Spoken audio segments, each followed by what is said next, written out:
Wali Kota Denpasar, Ide Bagus Darma Wijaya Mantra menyambut baik kerjasama Pemkot Denpasar bersama PT Irtitek Ekojos Plastindo Bali Indonesia dalam bentuk penyediaan mesin pemilah sampah plastik dan kaleng.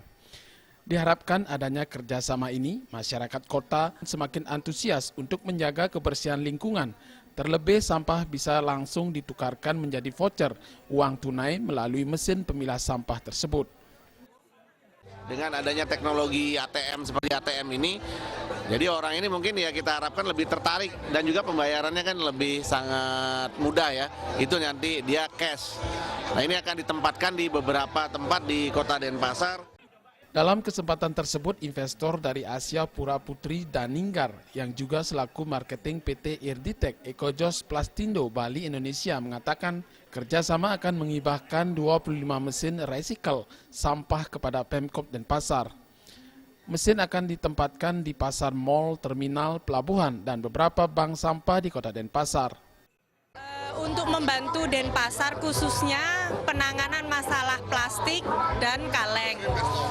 Kita datangkan mesin ini adalah investasi pribadi. Mesin-mesin ini nantinya akan kita hibahkan ke DKP Denpasar. Sebagai upaya sosialisasi launching mesin recycle sampah, pertama kali diperlihatkan kepada masyarakat Kota Denpasar di areal parkir Pasar Kereneng. Suteja, Bali TV.